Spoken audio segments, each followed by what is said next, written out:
This event's called Hearing from Iran from Non-Iranians. My name is Peter, and I'm here with Danny, your host today. It's our pleasure to have you here. And yeah, we've got some really great presentation coming up. We've got a great panel, time for Q&A, of course, what Iranian fest is without food. So we've got food here for you as well. Now, Danny's going to run you through some housekeeping and hospitality, and then we get started. Absolutely. So, of course, our toilets are down the end right there, getting it started. And in the case of an emergency, please use the stairs right in the corner here, not the main stairs outside, but hopefully that wouldn't matter. We will have Anna coming to join us shortly, and then we will have some lovely guests who've traveled to Iran, and we'll get into exactly what they did, why they were there, for everyone to get a sense of a taste of Iran.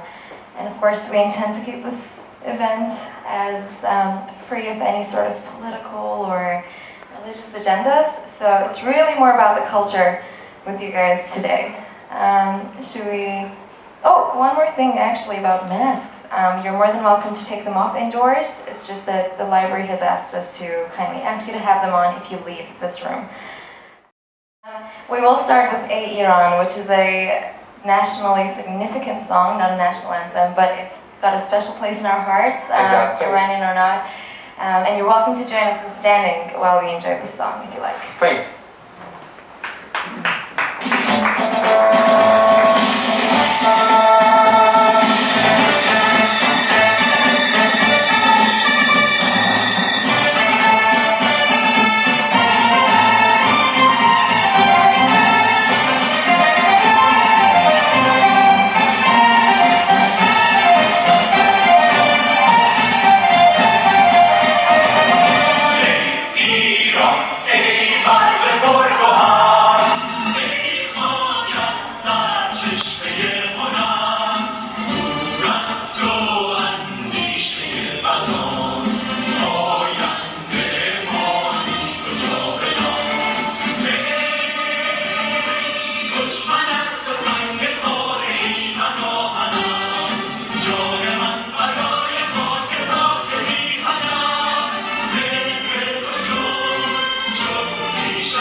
Thank you for joining us with that. Now, Anna's story is very special. It's one I personally didn't even know about. Absolutely. Cannot wait. Right. Hello, everyone. Salam. Hello. Dzień dobry, tena kocą katoa. My name is Anna and I'm originally from Poland. Unlike the majority or possibly all of us, because today I have never actually been to Iran. However, Iran has a very special place in my heart and in the heart of many Polish people, and that's because of historical events which I suppose are very meaningful to both our nations. These events happened during the Second World War. I'm going to talk to you about the story of the Polish Pachiatua children, who are a group of Polish orphans who came to New Zealand in 1944. And that story is quite well known. However, what's lesser known is the part Iran played in the children actually being able to make it safely out of war in Europe and to come to New Zealand. So this is a map which shows the children's journey from Poland, just there on the left-hand side of the map. In 1939, when Germany invaded Poland, the Soviet Union was actually in a non-aggression pact with the Nazi Germany, which allowed them to invade Poland from the other side, from the east. And about 1.5 million to 1,700,000 Polish people were deported from the eastern part of Poland to Siberia, to the forced labor camps. Only about 250,000, so only about a quarter of them actually survived that ordeal. In 1941, when Germany invaded the Soviet Russia, the game, I suppose, changed, and the Soviet Russia became part of the Allies. As part of all the various political maneuvers that happened around the time, a Polish army in exile was being formed in Iran. And the news of that reached the Polish deportees in the Soviet Union, and they were encouraged to make their way down south to Iran to seek safety. Only about 115,000 actually managed to do so. So we're going down from 1.5 million refugees to 250,000 who survived, to another half only who were able to make it down to Iran. In around April 42, they started arriving in Pahlavi, which is, I believe, now called Bandar el-Anzali, on the Caspian Sea. From there, the children predominantly were moved to Isfahan. Initially, it was a small group of about 250. Oh, sorry, I'll go back. I'll stop the Pachiatua children's story here for a moment, for a little detour. So what you've got on this slide is one of the Polish greatest war heroes, a bear called Wojtek. He is actually an Iranian bear. He was purchased by the Polish soldiers in Iran from a boy at the market for some lollies and food. The market was in Hamadan. The Polish army adopted him and took them with him through North Africa all the way to Monte Cassino. So he actually fought with the Maori battalion, among other people, at Monte Cassino. He was so famous that he even made it onto the official banner of the Polish artillery support company. After the war, he was found a place at the zoo in Edinburgh, where he lived out to a good ripe age and died in 1963. But now back to the Polish children. So, as I said, about 250 initially were transported to Isfahan and placed in a convent there. However, because the need was so great, it very soon became obvious that the one convent is not going to be enough for the children. And the Shah of Iran at the time sourced about 25 large private houses and palaces to be converted to orphanages for the Polish children. So for the duration, for the remainder of their time in Iran, about 2,500 Polish children lived in Isfahan, which became known as the city of Polish children. While there, they were encouraged to keep up with their Polish tradition, Polish language, Polish schooling. That's the middle panel of this display is a Polish school certificate which was issued in Isfahan. You see Polish scouts there, Polish scout girls on a trip to one of the local palaces. And it's Polish children in their traditional costumes. So there was a lot of effort and encouragement from the Iranian government for the children to actually celebrate their culture, which I think is pretty amazing, and considering how different culturally our countries are. Poland is a predominantly Catholic country, Iran is a predominantly Muslim country, I believe. So they are worlds apart, but the misfortune that happened to the Polish people was welcomed, I suppose, by the Iranians with open arms, and we're forever grateful to them for it.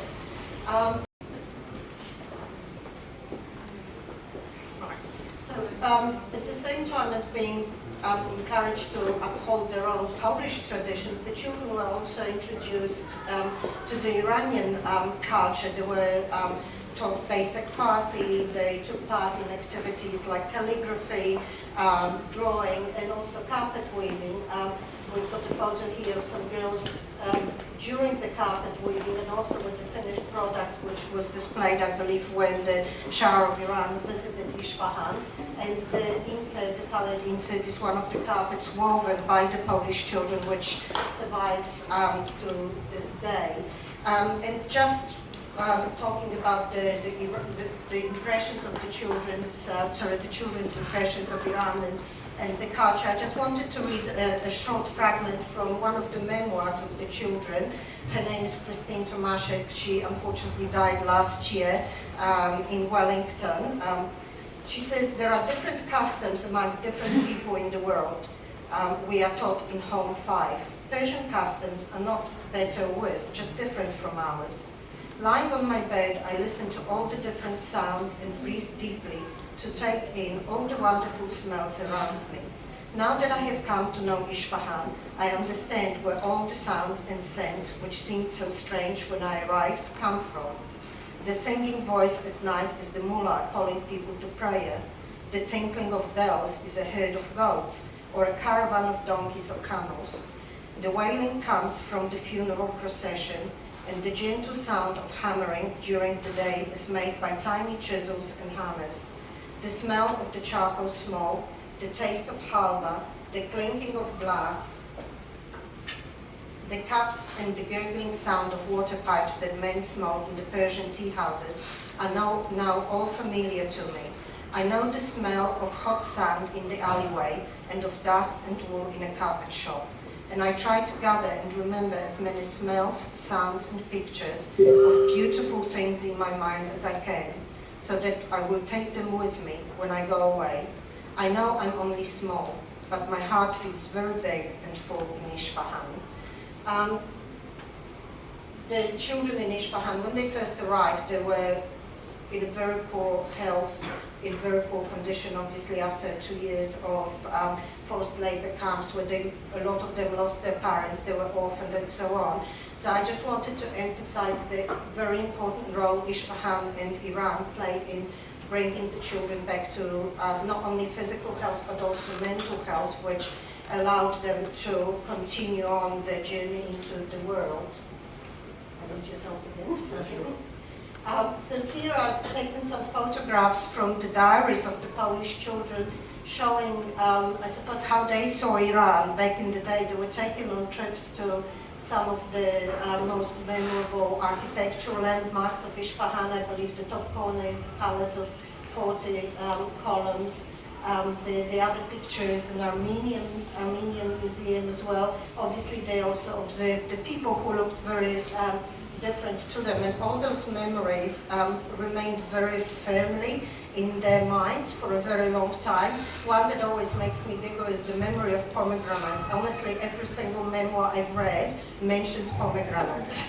That's the one thing that all the children talk about, and there's one particular lady in Christchurch who says that for years after, she always set aside $10 every Christmas to buy herself a pomegranate, looking for that unforgettable taste from Iran, and she never found it here, unfortunately, because the pomegranates are not as good and as sweet. And unfortunately, as I said, not everyone who came to Iran made it out safely. Quite a few Polish people died their journey ended there. And this photo, this compilation of photos here is from the Bulaq Cemetery in Tehran, which is, I think, the largest refugee cemetery in Iran, and it's also one of the largest Polish cemeteries in the world. There are about 2,500 Polish graves there. Visiting our dead is a very important part of the Polish culture. Every All Saints Day, 1st of November, we visit our graves of the people in our families, our friends, but also people from our country who died away from home. We continue this tradition here in Christchurch, visiting the graves of the Polish children and other Polish migrants who are scattered around Christchurch.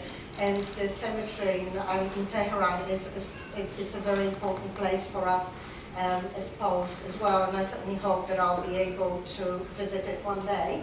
And just my last slide is a Polish postage stamp printed in 2008 as a thank you to the Iranian nation for everything that you did for us during the war, everything that you did for our orphaned children and adults, and the hundreds of thousands of people who only survived this war thanks to you. Thank you. Thank you.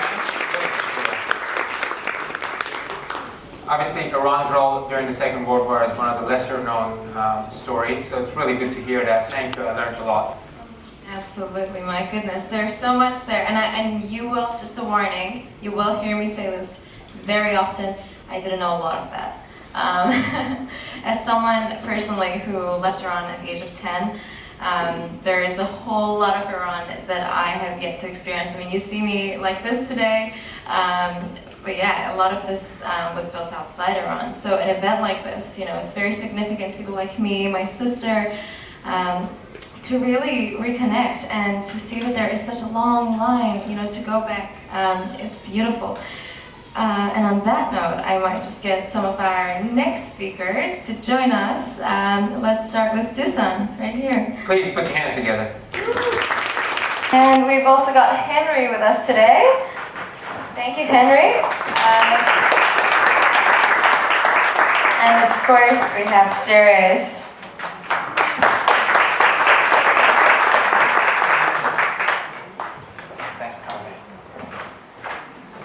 Very excited to get this started. Oh my goodness.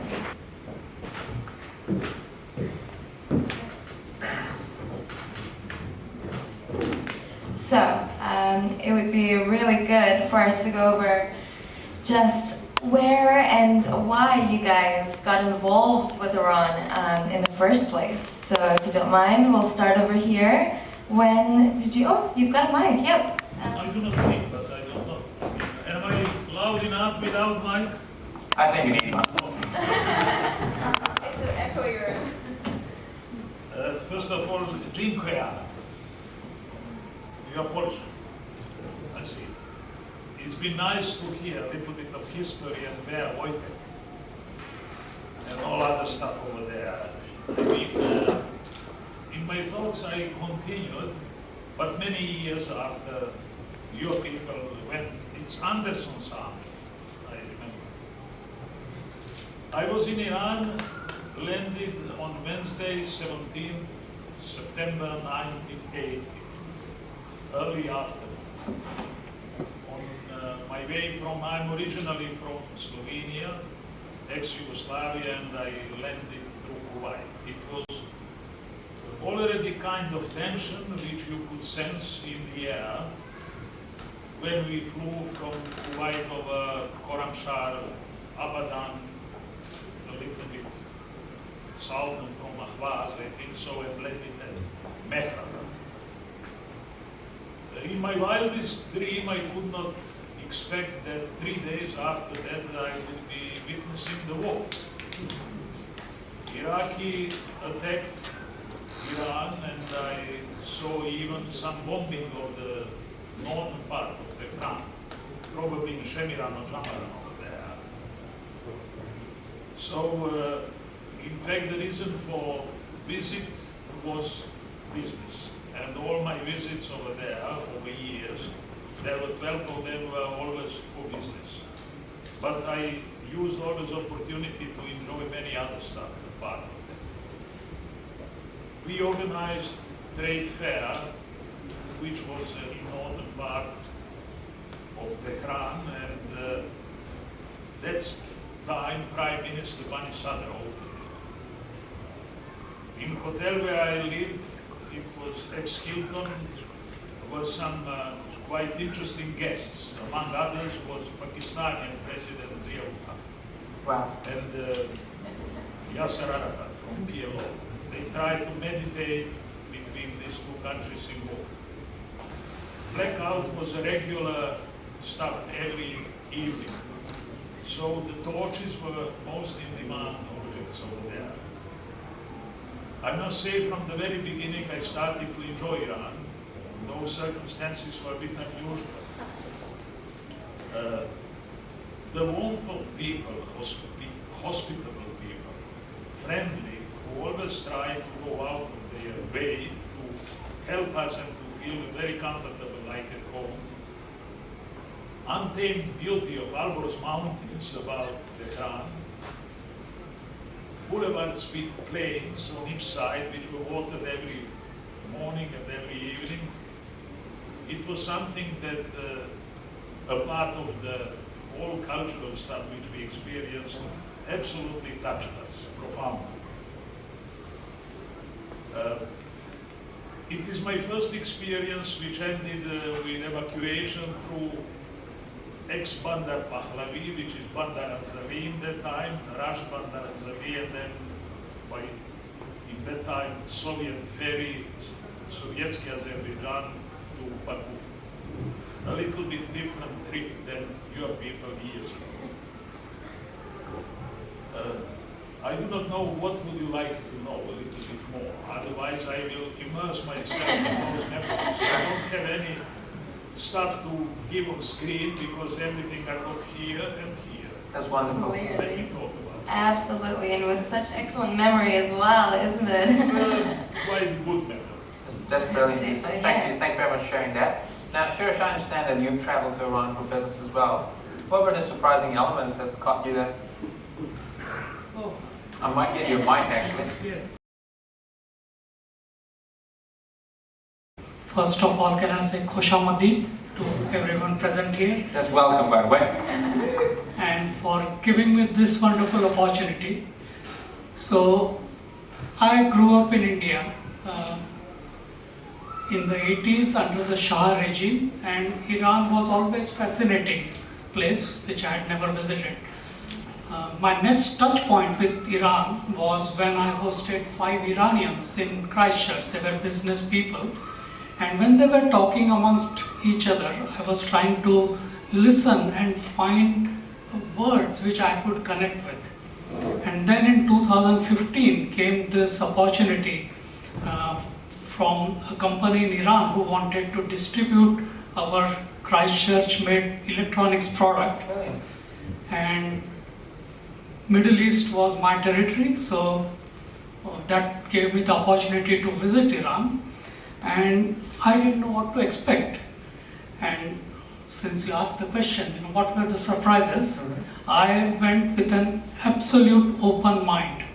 Having traveled to some other countries, I had learned by then not to believe too much of what you see in the television, etc. Go with an open mind, and then perhaps you will enjoy the most. Absolutely, that's right. So, some So of your pictures up there, actually. some of the surprises which are captured are here.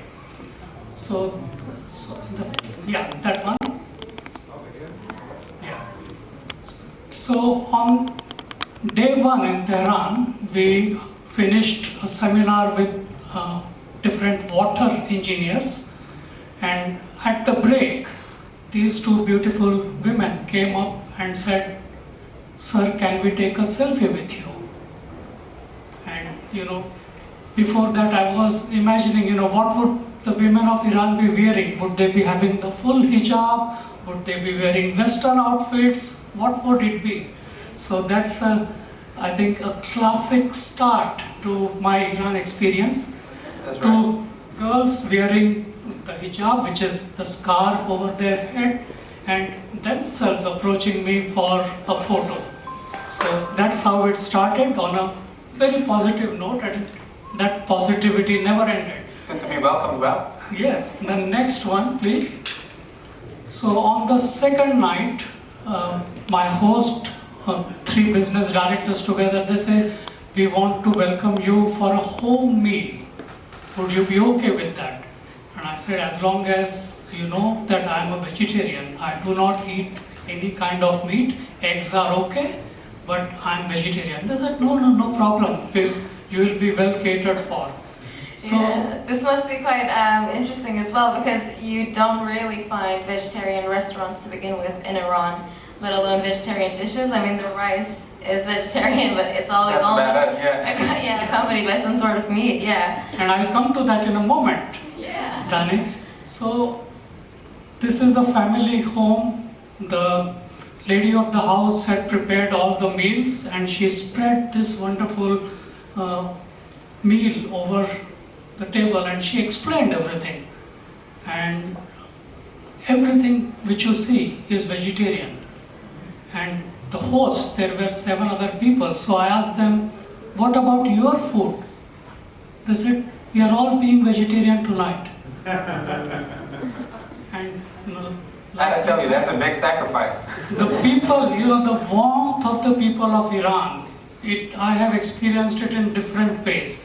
It is perfectly okay for me if someone on my dining table is eating whatever he wants to.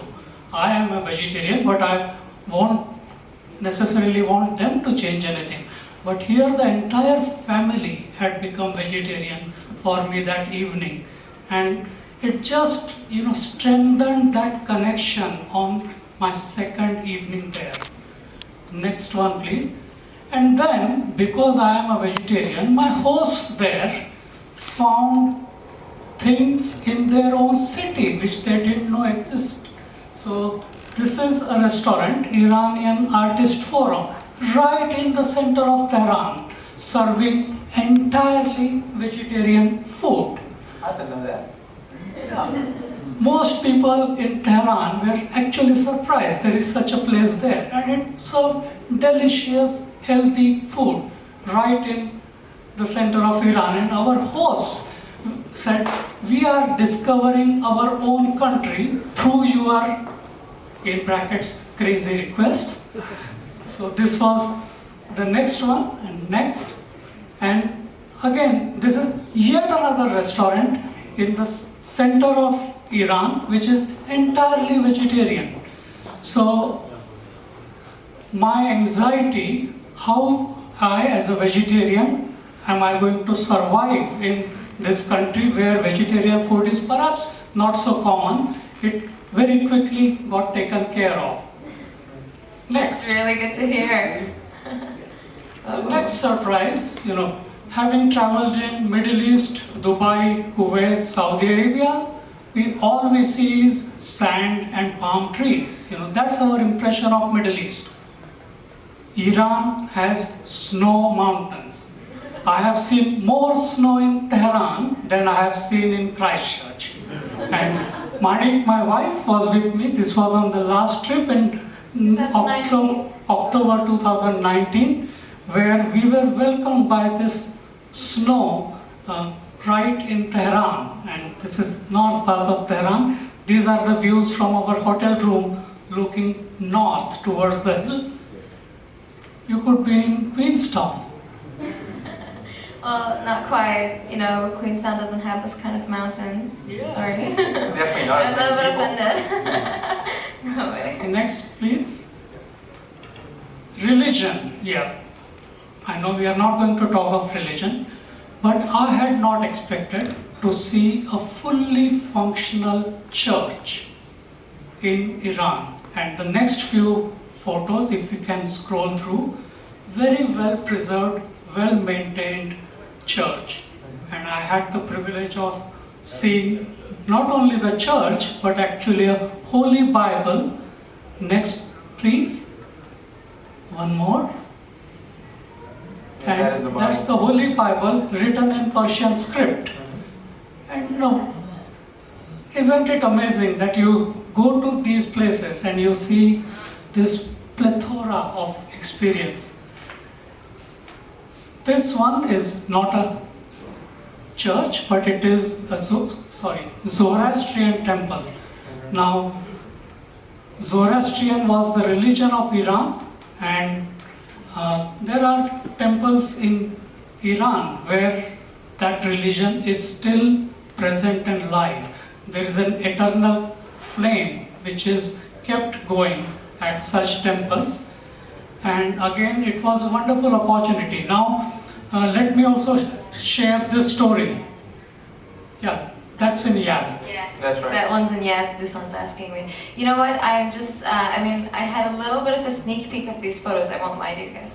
But every time I hear Shirish even mention, or anybody showing pictures of their experiences in Iran, it's almost like a little tour of Iran in a way. And it's so lovely, I gotta be honest, and I hope it feels in some ways same for you guys, not having been able to travel for some years. I hope that, you know, what Shirish is telling us today, what Henry and Dusan will tell us, feels like a little bit of a tour as well. Just the last one Of for course. the last two. You know, you might know that many people from Iran, Zoroastrians, they left Iran to come to India, and they settled there in big numbers. They are called Parsis, and they have similar temples in India.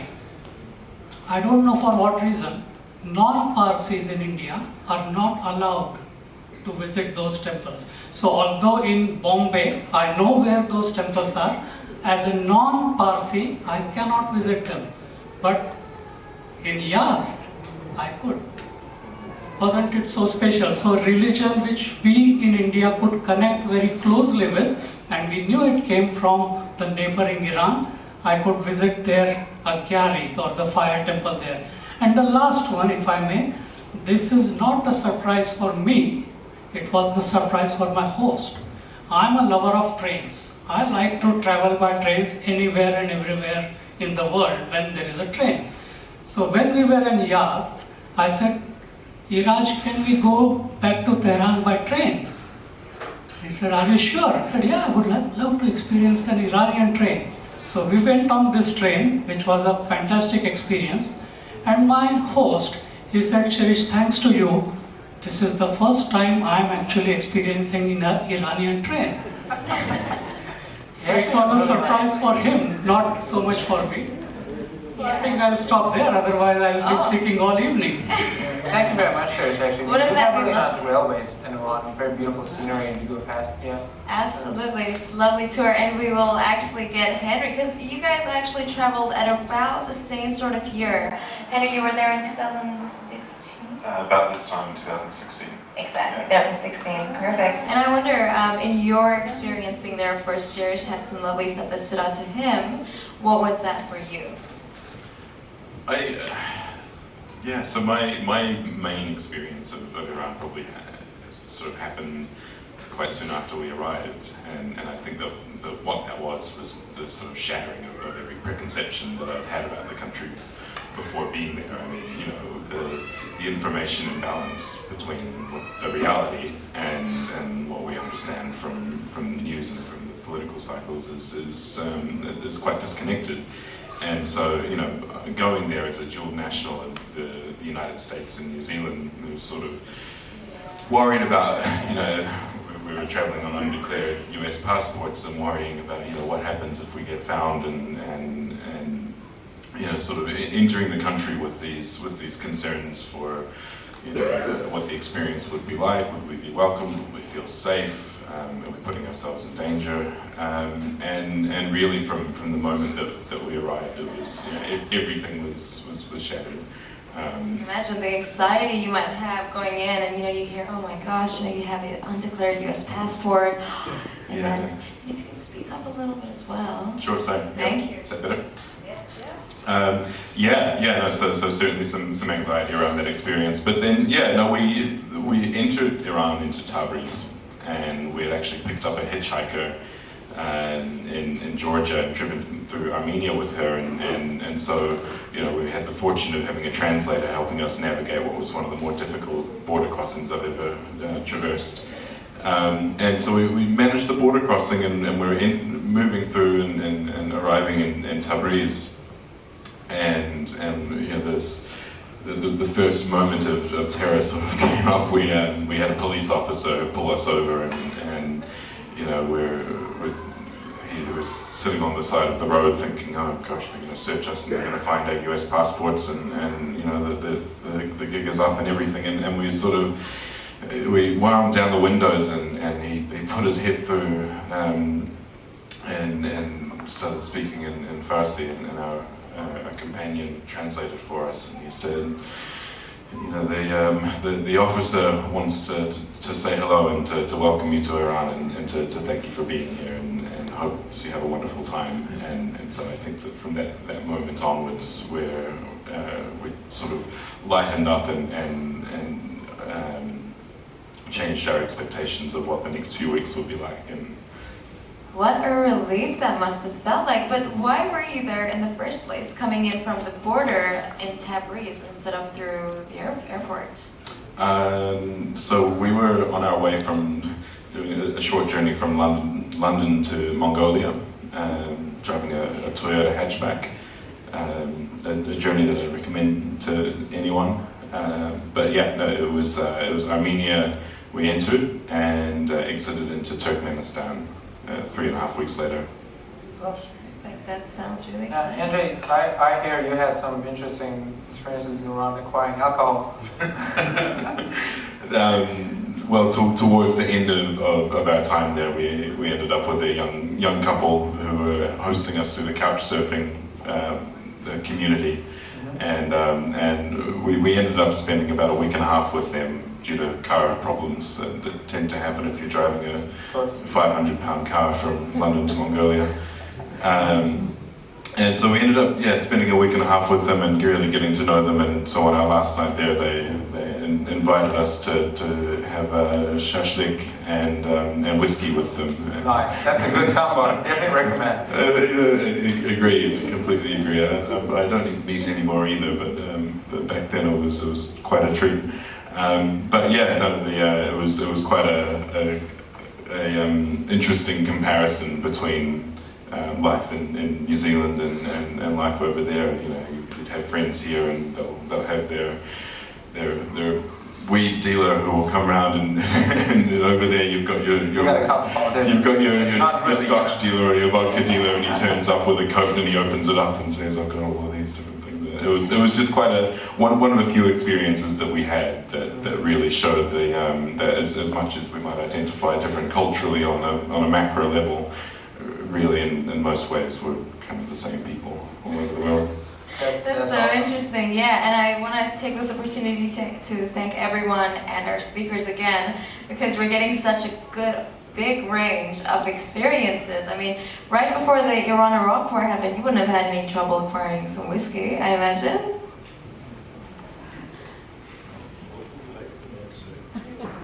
The way you acquired whiskey before the Iran-Iraq war. Yeah, I mean, pre-revolution it was easy to get whiskey, wasn't it? Alcohol. Getting alcohol in Iran. Well, alcohol in Iran, there are certain things which we do not need to discuss completely, I mean, in depth, but it is forbidden except for religious.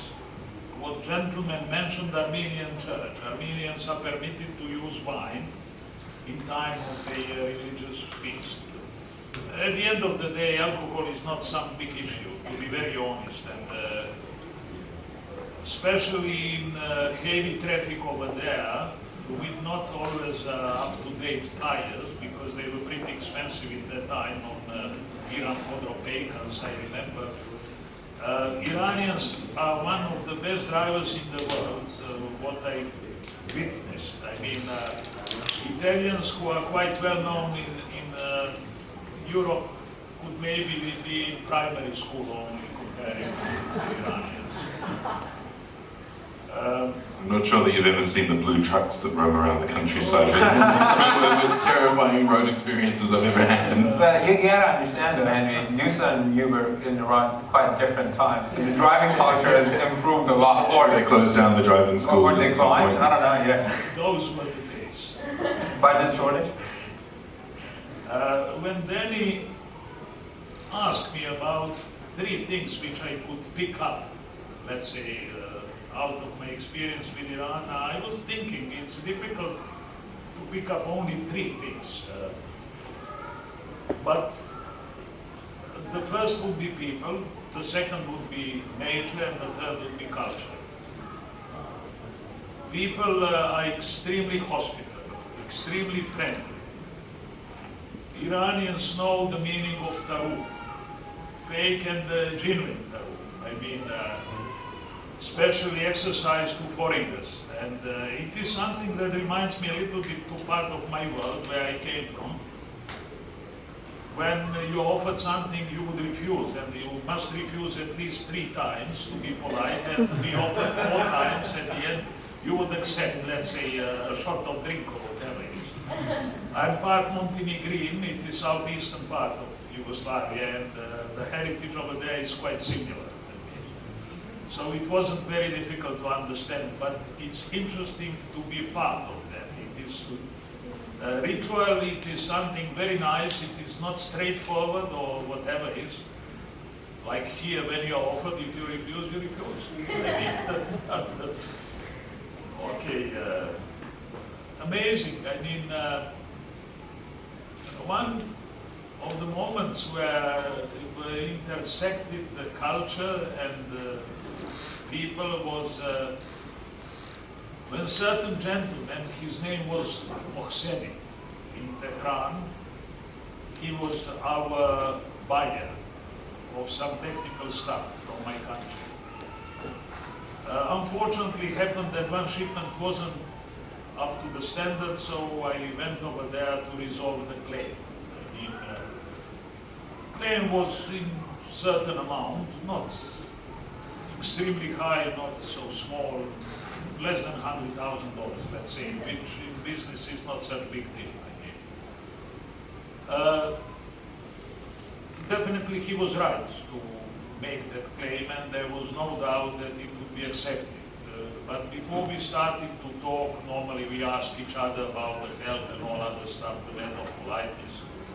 And I saw in his private library Omar Khayyam Rubai. When I mentioned about that, we talked about Omar Khayyam, Saadi, Hafiz, Firdousi, and all other great men of this culture. We resolved the claim within a couple of minutes. It's been the matter of decency not to spend much time about that, you know. But he took the book from his library and gave me as a gift. It was normally in Farsi, but with translation, I think from Fitzgerald, from mid-19th century, the best translation of Rubai. It touched me in a way. I still do have somewhere that book. I have not learned Farsi, sorry. Though I enjoy listening to very sonorous language when somebody is reciting those big poems, gazelas or rubayats. Then there was some time when I slept overnight under the starlit skies in your city, holy city of Iran, Mashhad, and enjoyed the hospitality of people there.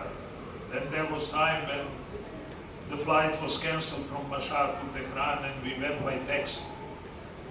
Driver came only home to inform wife that he will be absent for a day, or maybe more, and we made 890 Ks because we had appointment next day in Gazvin, and we could not wait over there.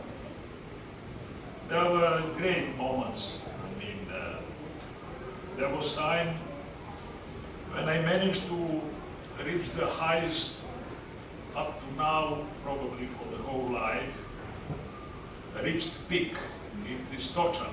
It's about Tehran on Alborz Mountain ski resort. 3,963 meters, higher than our Rocky Mountain Book, and in casual shoes.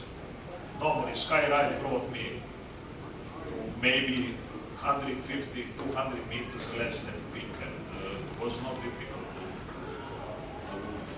climb in the summit.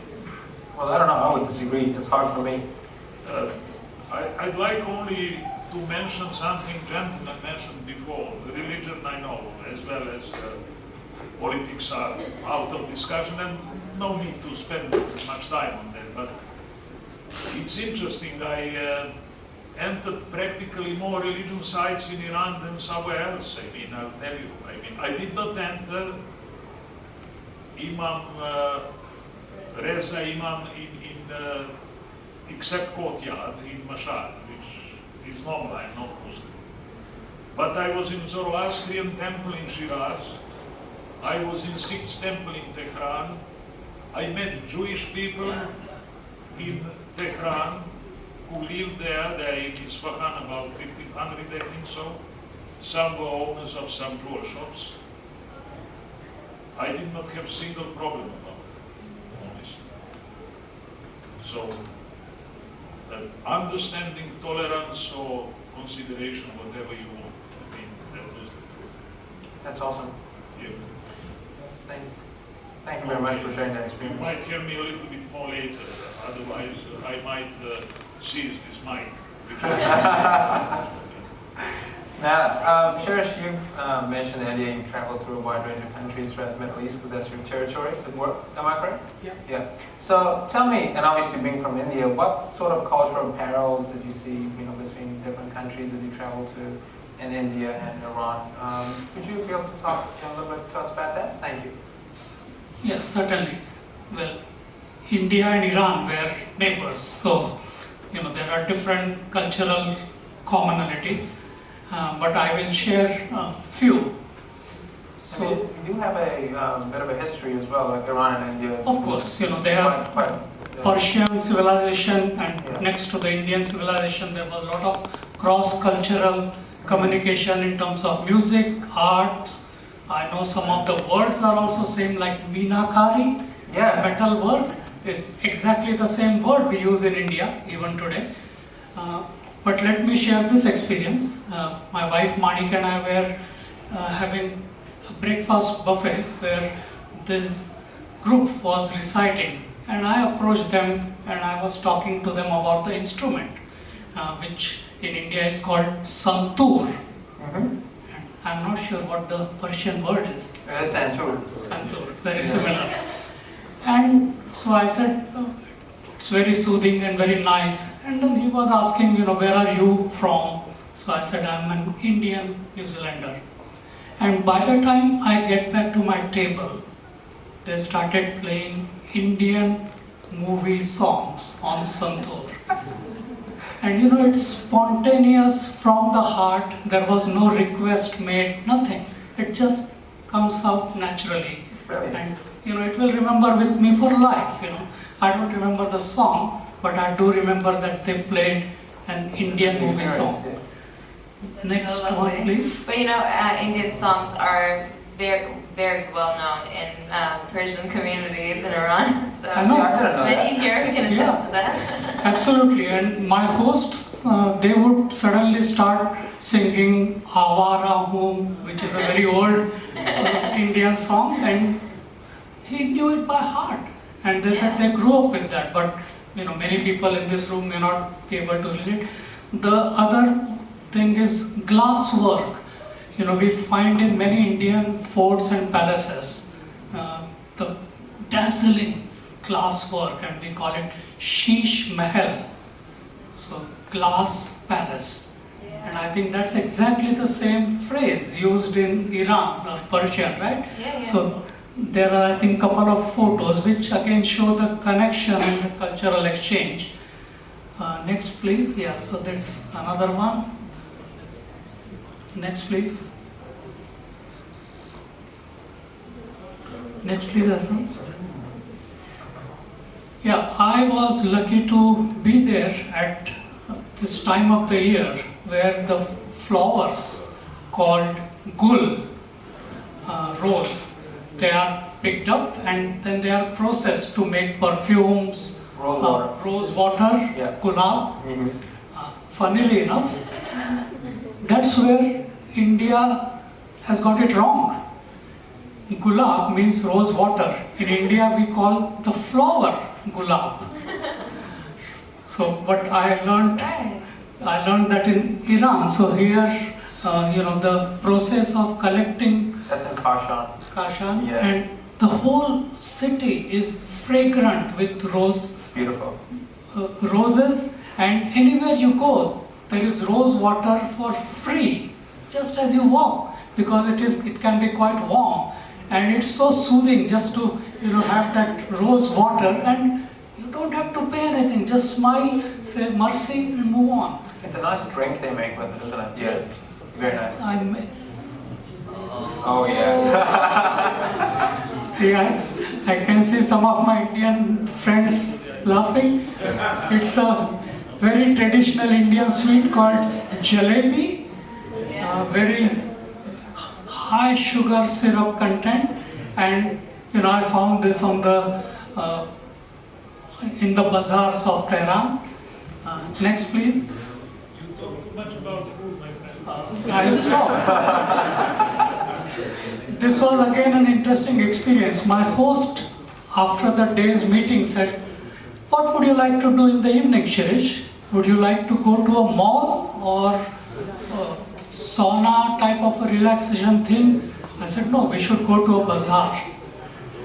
Because a bazaar to me is where you see common people, life. And this photo has many things. You can see how women dress in Iran. This also reminded me of the bazaars in India, which are basically open stalls, fruit, vegetables, nuts, what have you. It's open, you can taste, you can bargain, obviously, and get a good bargain home. So Good to know how to bargain, sir. It's good to know how to bargain if you're going to be buying in Iran. yeah, I think India is a step up in that.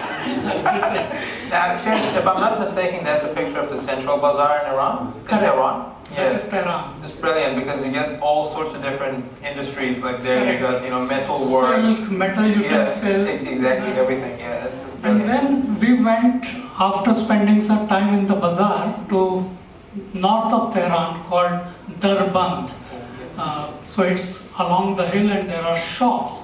And this was the shop, making roasted corn. And I said to my host, "Is it okay if I have one of these?" And he said, "Why? It's, street food, simple." I said, "I don't get it in Christchurch. We get corn, but it is sweet corn. Sweetened. And it's not roasted on the street side like this." So this reminds me of my Indian upbringing. So here am I in Darband, relishing a corn, which I think is in the next photo. Yeah, I think that smile says it all. And my host was quite assumed that, amused that this guest, a Kiwi, is, Is that the gentleman behind you? yeah. He must so have tried he's- very hard to impress you, and then for him to Yeah. find out that piece of corn made you so happy. But I It wasn't think, that hard, was it? sometimes such experiences give you more thrill than a 5-star restaurant sit-down meal. And I think that was the beauty of it. Next, please. While we were having the corn, suddenly we saw the shops close. So they brought down the shutters and everything they had just rolled back. And I said, "What's happening? Is it closing time?" He said, No. The municipal truck is coming. So they have to be, obey the law, so the shop will close. For half an hour? 5 minutes. As soon as the truck passed, the shops were back in business. Exactly the same way it happens in any Indian city. No different. So, these are things which don't happen in the Western world. It's very Definitely not. regimented. Absolutely. Cheap thrills, one can say. But Yeah, absolutely. next, please. And so the next set of slides, Iran or the Persian civilization is in the center of the planet, geographically. And the next few slides will show you how it is connected. So you could be in Greece or Egypt or anywhere. Or this is another one. So So we might get back to that in Yeah. one moment, but yeah, I just want to take a moment to appreciate you're saying all these cultural. Dusan over here is speaking about similar cultural experiences that reminded him of his. Yes, Yeah. and then we have Henry saying that, yes, that in our core we're all the same people, and for Dusan to say that his experiences reminded him of his upbringing is so lovely, and we have all this similarity going on. Yeah, and these, stone carvings in mountains or The temples. temples, Yeah, tombs. they could be in Petra in Jordan, Mm. but they are actually near Shiraz. Next, please. And these are natural air conditioners, where these towers, they are connected to the buildings, and the draft of the air cools the whole house. So all of these, what you see, are natural air conditioner. I think this is Kashan, if They I. work remarkably well too, actually. Yeah. They're some of them designed to keep water cool in the middle of the desert, and they're just remarkable. Yeah, the Iranian or Persian civilization was way ahead in terms of environmental engineering, town planning, etc. And these are some of the glimpses. I think the next slide is another one. So there is this aqueduct which runs 85 kilometers underground, and the whole cities and towns are built over it, and they give water, but they also give fresh air conditioned air, if I can use the word, and you can see them, and the beauty was you could just enter in an alley, which I think is the next photo. No, sorry. Yeah, you enter, and at the end you will see that. So this is literally from a street. There is no ticket, nothing. It's an open air living museum which goes back hundreds of years in engineering. So you just go down and you can hear the water coming from the mountains and how it is captured.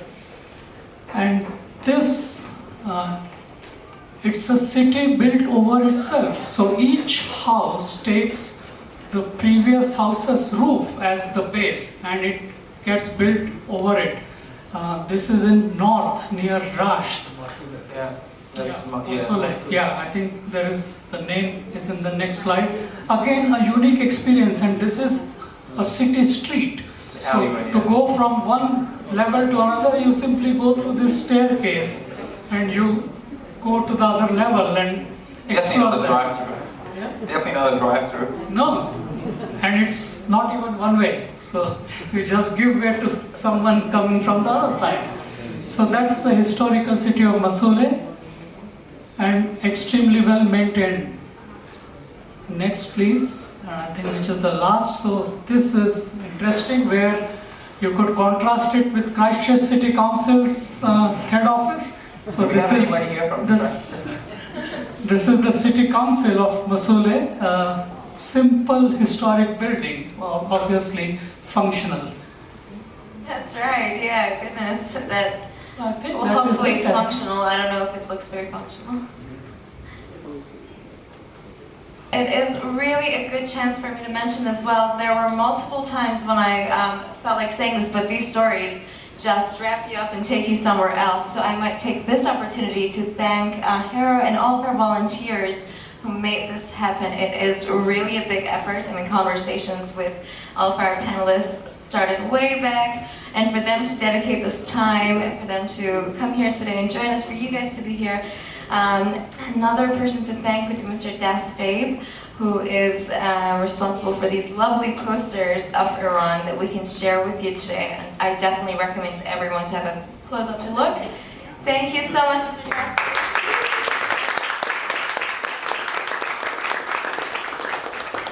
Beautiful, beautiful posters. And I say this with regret. There is Jill Worrell, a lovely journalist lady. She's Kiwi, and she's even written a book on Iran from her travels and the tours she's taken to Iran from late 2000s all the way till recently. So this lovely lady has recently caught COVID, and so Jill could not be with us today, but there was supposed to be a seat for her today as well. And she also mentions the rose water that she saw being sold and how that was a stark image between what she expected. Oh, Iranian men buying rose to make rose water at home later. So I'm sure that in future events we might love to hear from her, and that's exactly why I encourage you guys to please, while you're enjoying the refreshments, have a look at the feedback form. Let us know. Get in touch with us about any ways in which we can make future events even more enriching and lovely for you. Thank you again. And also, we have some photos from you. Oh, absolutely. So, Peter. Sorry, Sorry. what's happening? Just last few things. Ehsan, could you please put the photo of the We Iraj have family? more. No, just to wrap up, you have heard all good things. Is everything perfect? No. So let me share some practical things. Any medical or health insurance you have currently does not work in Iran. So you need to buy it at Tehran airport. 14 euros, not much, but that's a practical thing. Mastercards, Visa cards, credit cards, which you might have in your pockets, do not necessarily work in Iran because of political issues, the arrangement between banks. Similarly, a New Zealand SIM card may not easily work. In spite of all that, does it matter? No. This lovely family, and I will be failing in my duty if I don't acknowledge them. So that's my host Iraj and his lovely wife and daughter, who made sure that all these small obstacles would never matter in providing me a great experience.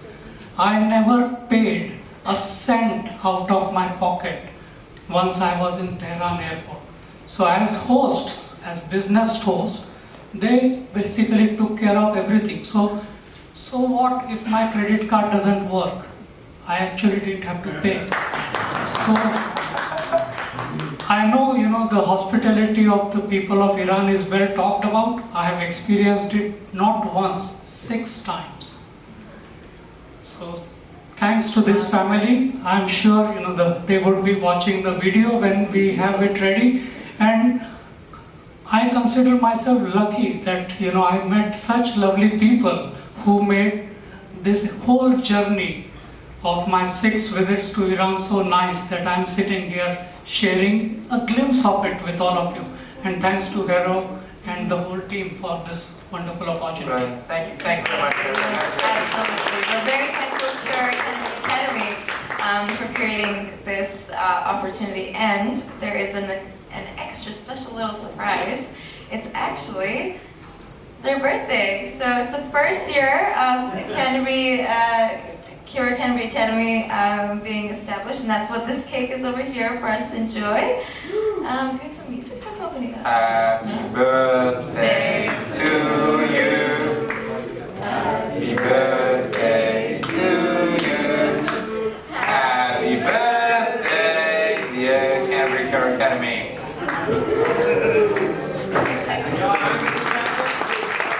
Hey, where's the old energy gone? Absolutely. I mean, if you know... Should we do that again? Come on, give me some energy. Happy birthday to you. Happy birthday to you. Happy birthday, dear Canterbury Kira Academy. Thank you for that second try. I really appreciate it. Lovely. And of course, we're gonna slowly start to thank our guests, starting with Anna, everyone.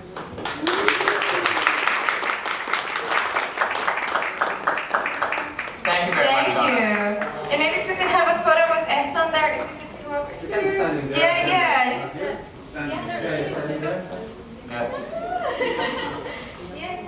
Would you like to join us? Thank you very much. Do the song? Can we put our hands together and do the song? Have a little gift if you would join us for a photo. It went really nice to meet you. Awesome. Thank you, Anna. I appreciate it. Thank you. Thank you. And Dusan, would you please join us for a photo and to thank you?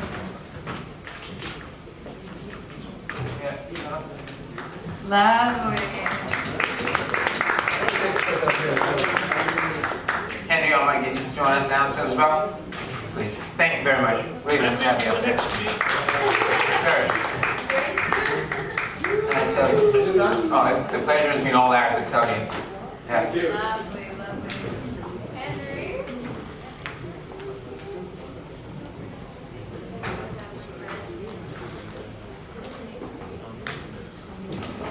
I'm Frank Boss's place. Yeah, grab a coffee and talk about it. Take my mic.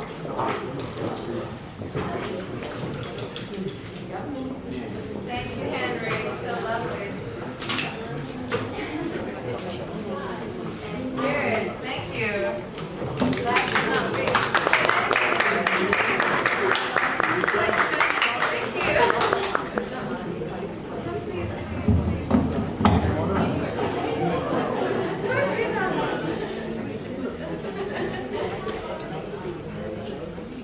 Thank you.